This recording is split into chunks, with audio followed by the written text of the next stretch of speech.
जय माता दी भक्तों, स्वागत है आप सभी का हमारे चैनल पर। आज हम श्रवण करेंगे श्री दुर्गा सप्तशती का प्रथम अध्याय। पाठ शुरू करने से पहले आइए ध्यान करते हैं माँ के शैलपुत्री स्वरूप का। वंदे वांछित लाभाय चंद अर्धकृत शेखराम वृष आरुणाम शूलधराम शैलपुत्रीम यशस्विनीम। अर्थात माँ दुर्गा का पहला स्वरूप शैलपुत्री का है। पर्वतराज हिमालय के यहाँ पुत्री रूप में उत्पन्न होने के कारण इनको शैलपुत्री कहा गया। यह बैल पर आरूढ़ दाहिने हाथ में त्रिशूल और बाएं हाथ में कमल पुष्प धारण किए हुए हैं। यह नवदुर्गाओं में प्रथम दुर्गा है। नवरात्र पूजन में पहले दिन इन्हीं का पूजन होता है। प्रथम दिन की पूजा में योगी जन अपने मन को मूलाधार चक्र में स्थित करते हैं। यहीं से उनकी योग साधना शुरू होती है। हे माँ, हमारे इस पाठ को स्वीकार करें और सभी भक्तों की मनोकामनाएं पूर्ण करें। आइए श्रद्धापूर्वक सुनते हैं आज का अध्याय, भगवती की महिमा तथा मधुकेटव वध। तो चलिए पाठ को शुरू करते हैं। भगवान विष्णु के सो जाने पर मधुकेटव को मारने के लिए कमल जन्मा ब्रह्मा जी ने जिसका स्तवन किया था, उन महाकाली देवी का मैं स्तवन करता हूँ। वे अपने 10 हाथों में खड़ंग, चक्र, गदा, बाण, धनुष, परिख, शूल, भूषंडी, मस्तक और शंख धारण करती हैं। उनके 3 नेत्र हैं। वे समस्त अंगों में दिव्य आभूषणों से सुशोभित हैं। उनके शरीर की कांति नीलमणि के समान है तथा वे 10 मुखों और 10 पैरों से युक्त हैं। मार्कंडेय जी बोले, सूर्य के पुत्र सावर्णी जो 8वें मनु कहे जाते हैं, अब उनकी उत्पत्ति की कथा विस्तार पूर्वक कहता हूँ, सुनो। सूर्य कुमार महाभाग सावर्णी भगवती महामाया के अनुग्रह से जिस प्रकार मनवंतर के स्वामी हुए, वही प्रसंग सुनाता हूँ। पूर्व काल की बात है। स्वारोचिष मनवंतर में राजा सुरथ थे, जो चैत्र वंश में उत्पन्न हुए थे। उनका समस्त भूमंडल पर अधिकार था। वे प्रजा का अपने और पुत्रों की भांति धर्मपूर्वक पालन करते थे। तो भी उस समय कोलाविंध्वंसी नाम के क्षत्रिय उनके शत्रु हो गए। राजा सुरथ की दृढ़ नीति बड़ी प्रबल थी। उनका शत्रुओं के साथ संग्राम हुआ। कोलाविंध्वंसी संख्या में कम थे, तो भी राजा सुरथ युद्ध में उनसे परास्त हो गए। तब वे युद्ध भूमि से अपने नगर को लौट आए और केवल अपने देश के राजा होकर रहने लगे। किंतु वहाँ भी उन प्रबल शत्रुओं ने उस समय महाभाग राजा सुरथ पर आक्रमण कर दिया। राजा का बल कम हो चुका था, इसलिए उनके दुष्ट, बलवान एवं दुरात्मा मंत्रियों ने वहाँ उनकी राजधानी में भी राज के सेना और खजाने को छीन लिया। सुरथ का प्रभुत्व नष्ट हो चुका था, इसलिए वे शिकार खेलने के बहाने घोड़े पर सवार ही वहाँ से अकेले ही एक घने जंगल में चले गए। वहाँ उन्होंने मेधा मुनि का आश्रम देखा, जहाँ बहुत से हिंसक जीव अपनी स्वाभाविक हिंसावृत्ति छोड़कर परम शांत भाव से रहते थे।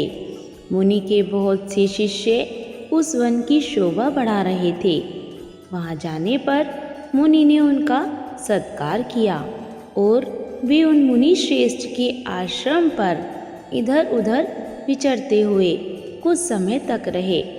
फिर ममता के वशीभूत होकर वहाँ इस प्रकार चिंता करने लगे, पूर्व काल में मेरे पूर्वजों ने जिसका पालन किया था, वही नगर आज मुझसे रहित है। पता नहीं मेरे दुराचारी भृत्यगण उसकी धनपूर्वक रक्षा करते हैं या नहीं। जो सदा मद की वर्षा करने वाला और शूरवीर था, वह मेरा प्रधान हाथी अब शत्रुओं के अधीन होकर न जाने किन भोगों को भोगता होगा। जो लोग मेरी कृपा, धन और भोजन पाने से सदा मेरे पीछे पीछे चलते थे, वे निश्चय ही अब दूसरे राजाओं का अनुसरण करते होंगे। उन अपव्ययी लोगों के द्वारा सदा खर्च होते रहने के कारण अत्यंत कष्ट से इकट्ठा किया हुआ मेरा वह खजाना खाली हो जाएगा। इस प्रकार से तथा और भी कई बातें राज सूरत निरंतर सोचते रहते थे। एक दिन उन्होंने वहाँ मेधा ऋषि के आश्रम के निकट एक वैश्य को देखा और उससे पूछा, भाई तुम कौन हो? तुम्हारे यहाँ आने का क्या कारण है? तुम क्यों शोकग्रस्त और खिंचित दिखाई देते हो? राजा सूरत का यह प्रेम पूर्वक कहा हुआ वचन सुनकर वैश्य ने विनीत भाव से उन्हें प्रणाम करके कहा। वैश्य बोला, राजन, मैं धनिकों के कुल में उत्पन्न एक वैश्य हूँ। मेरा नाम समाधि है। मेरे दुष्ट स्त्री पुत्रों ने धन के लोभ से मुझे घर से बाहर निकाल दिया है। मैं इस समय धन, स्त्री और पुत्रों से विहीन हूँ। मेरे विश्वसनीय बंधुओं ने ही मेरा धन लेकर मुझे दूर कर दिया है। इसलिए दुखी होकर मैं वन में चला आया हूँ। यहाँ रहकर मैं इस बात को नहीं जानता कि मेरे पुत्रों की, स्त्री की, स्वजनों की कुशल है या नहीं। इस समय घर में वे कुशल से रहते हैं अथवा उन्हें कोई कष्ट है। वे मेरे पुत्र कैसे हैं? क्या वे सदाचारी हैं या अथवा दुराचारी हो गए हैं? राजा ने पूछा, जिन लोभी स्त्री पुत्र आदि ने धन के कारण तुम्हें घर से निकाल दिया, उनके प्रति तुम्हारे मन में इतना स्नेह क्यों है?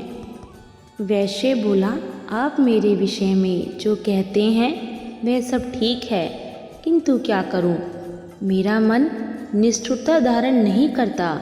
जिन्होंने धन के लोभ में पड़कर पिता के प्रति स्नेह, पति के प्रति प्रेम तथा आत्मीयजनों के प्रति अनुराग को तिलांजलि दे दी, मुझे घर से निकाल दिया, उन्हीं के प्रति मेरे हृदय में इतना स्नेह है। महामते, गुणहीन बंधुओं के प्रति भी जो मेरा चित्त इस प्रकार प्रेम मगन हो रहा है, यह क्या है? इस बात को मैं जानकर भी नहीं जान पाता। उनके लिए मैं दीर्घ श्वास ले रहा हूँ और मेरा हृदय अत्यंत दुखित हो रहा है। उन लोगों ने मेरे प्रति प्रेम का सर्वथा अभाव है, तो भी उनके लिए मेरा मन निष्ठुर नहीं हो पाता। इसके लिए क्या करूं? मार्कंडेय जी बोले, ब्राह्मण, तदनंतर राजाओं में श्रेष्ठ सूरत और वे समाधि नामक वैश्य दोनों साथ साथ मेधा मुनि की सेवा में उपस्थित हुए और उनके साथ यथा योग्य, न्याय अनुकूल, विनय पूर्वक व्यवहार करके बैठे। तत्पश्चात वैश्य और राजा ने वार्तालाप आरंभ किया। राजा ने कहा, भगवान, मैं आपसे एक बात पूछना चाहता हूँ, उसे बताइए। मेरा चित्त अपने अधीन ना होने के कारण वह बात मेरे मन को बहुत दुख देती है। जो राज्य मेरे हाथ से चला गया है, उसमें और उसके संपूर्ण अंगों में मेरी ममता बनी हुई है। हे मुनिश्रेष्ठ, यह जानते हुए भी कि वह अब मेरा नहीं है, अज्ञानी की भांति मुझे उसके लिए दुख होता है। यह क्या है? इधर यह वैश्य भी घर से अपमानित होकर आया है। इसके पुत्र, स्त्री और नौकरों ने इसे छोड़ दिया है। स्वजनों ने भी इसका त्याग कर दिया है, तो भी यह उनके प्रति अत्यंत स्नेह रखता है। इस प्रकार यह तथा मैं दोनों बहुत दुखी हैं। जिसमें प्रत्यक्ष दोष देखा गया है, उस विषय के लिए भी हमारे मन में ममता जनित आकर्षण पैदा हो रहा है। महाभाग, हम दोनों समझदार हैं, तो भी हम में जो मोह पैदा हुआ है यह क्या है? विवेक शून्य पुरुष की भांति मुझ में और इसमें भी यह मूढ़ता प्रत्यक्ष दिखाई देती है। ऋषि बोले, महाभाग, विषय मार्ग का ज्ञान सब जीवों को है। इसी प्रकार विषय भी सबके लिए अलग अलग हैं। कुछ प्राणी दिन में नहीं देखते और दूसरे रात में नहीं देखते, तथा कुछ ऐसे हैं जो दिन और रात्रि में भी समान रूप से ही देखते हैं। यह ठीक है कि मनुष्य समझदार होते हैं, किंतु केवल वे ही ऐसे नहीं होते। पशु पक्षी और मृग आदि सभी प्राणी समझदार होते हैं। मनुष्यों की समझ भी वैसी ही होती है जैसी उन मृग और पक्षियों की होती है। जैसी मनुष्य की समझ होती है वैसे ही उन मृग पक्षी आदि की भी होती है। यह तथा अन्य बातें भी प्राय दोनों में समान ही हैं। समझ होने पर ही इन पक्षियों को तो देखो, ये स्वयं भूख से पीड़ित होते हुए भी मोहवश बच्चों की चोंच में कितनी चाव से अन्न के दाने डाल रहे हैं। नरश्रेष्ठ, क्या तुम नहीं देखते कि यह मनुष्य समझदार होते हुए भी लोभवश अपने किए हुए उपकार का बदला पाने के लिए पुत्रों की अभिलाषा करते हैं? यद्यपि उन सब में समझ की कमी नहीं है, तथापि वे संसार की स्थिति अर्थात जन्म मरण की परंपरा बनाए रखने वाले भगवती महामाया के प्रभाव द्वारा ममता में भंवर से युक्त मोह के गहरे गर्त में गिराए गए हैं। अतः इसमें आश्चर्य नहीं करना चाहिए। जगदीश्वर भगवान विष्णु की योग निद्रा रूपा जो भगवती महामाया है, उन्हीं से यह जगत मोहित हो रहा है। वे भगवती महामाया देवी ज्ञानियों के भी चित्त को बलात् खींचकर मोह में डाल देती हैं। वे इस संपूर्ण चराचर जगत की सृष्टि करती हैं तथा वे ही प्रसन्न होने पर मनुष्यों को मुक्ति के लिए वरदान देती हैं। वे ही पराविद्या, संसार बंधन और मोक्ष की हेतु सनातनी देवी तथा संपूर्ण ईश्वरों की भी अधीश्वरी हैं। राजा ने पूछा, भगवान, जिन्हें आप महामाया कहते हैं, वे देवी कौन हैं? ब्रह्मन, उनका आविर्भाव कैसे हुआ तथा उनके चरित्र कौन कौन से हैं? ब्रह्मवेताओं में श्रेष्ठ महेशी उन देवी का जैसा प्रभाव हो, जैसा स्वरूप हो और जिस प्रकार प्रादुर्भाव हुआ हो, वह सब मैं आपके मुख से सुनना चाहता हूँ। ऋषि बोले, राजन, वास्तव में तो वे देवी नित्य स्वरूपा ही हैं। संपूर्ण जगत उन्हीं का रूप है तथा उन्होंने समस्त विश्व को व्याप्त कर रखा है। तथापि उनका प्राकट्य अनेक प्रकार से होता है। वह मुझसे सुनो, वे नित्या और अजन्मा हैं। तब भी जब देवताओं का कार्य सिद्ध करने के लिए प्रकट होती हैं, उस समय लोक में उत्पन्न हुई कहलाती हैं। कल्प के अंत में जब संपूर्ण जगत एकार्णव में लीन हो रहा था और भगवान विष्णु शेषनाग की शैया बिछाकर योग निद्रा का आश्रय ले सो रहे थे, उस समय उनके कानों के मैल से दो भयंकर असुर उत्पन्न हुए जो मधु और केटव के नाम से विख्यात थे। वे दोनों ब्रह्मा जी का वध करने को तैयार हो गए। भगवान विष्णु के नाभि कमल में विराजमान प्रजापति ब्रह्मा जी ने जब उन दोनों भयानक असुरों को अपने समीप आया हुआ और भगवान को निद्रा मगन देखा, तब एकाग्रचित्त होकर उन्होंने भगवान विष्णु को जगाने के लिए उनके नेत्रों में निवास करने वाली योग निद्रा का स्तवन आरंभ किया, जो इस विश्व की अधीश्वरी, जगत को धारण करने वाली, संसार का पालन और संहार करने वाली तथा तेज स्वरूप भगवान विष्णु की अनुपम शक्ति हैं। उन्हीं भगवती निद्रा देवी की भगवान ब्रह्मा स्तुति करने लगे।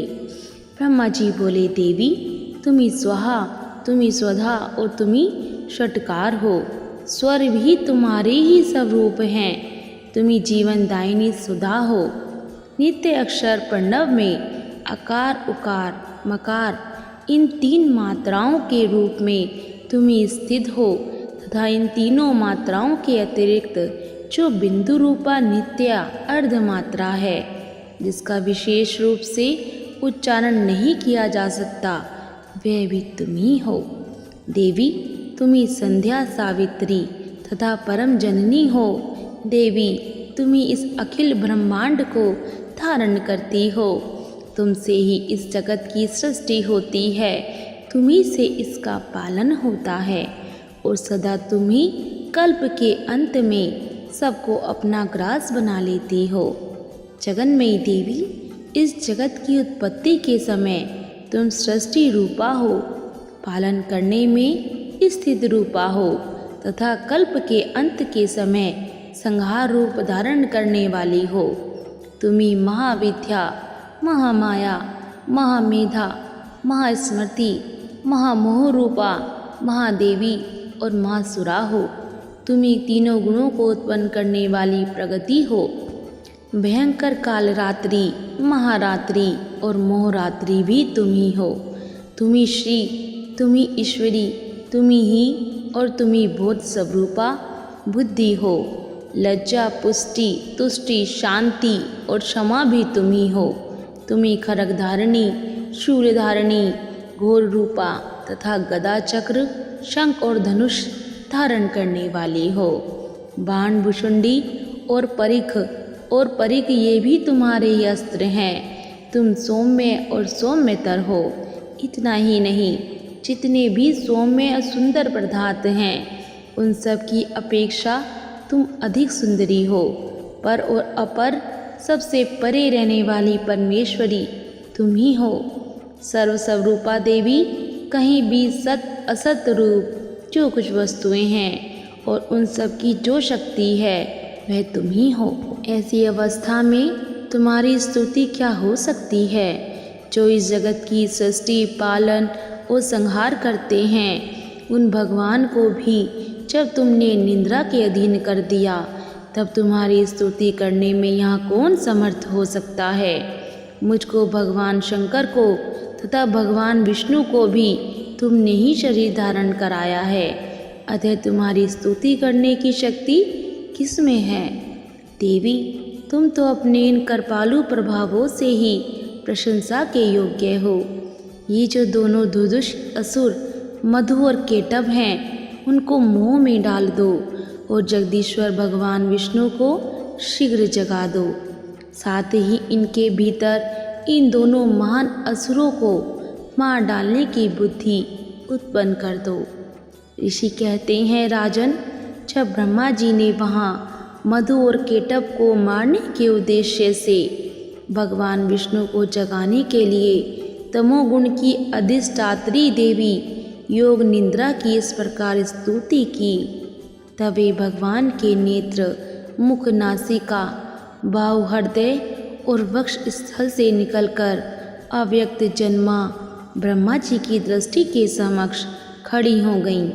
योग निंद्रा से मुक्त होने पर जगत के स्वामी भगवान जनार्दन उस एकार्णव जल में शेषनाग की शैया से जाग उठे। फिर उन्होंने उन दोनों असुरों को देखा।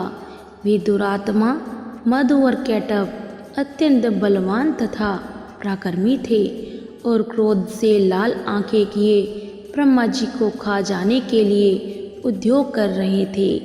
तब भगवान श्री हरि ने उठकर उन दोनों के साथ 5000 वर्षों तक केवल महायुद्ध किया। वे दोनों भी अत्यंत बल के कारण उन्मत्त हो रहे थे।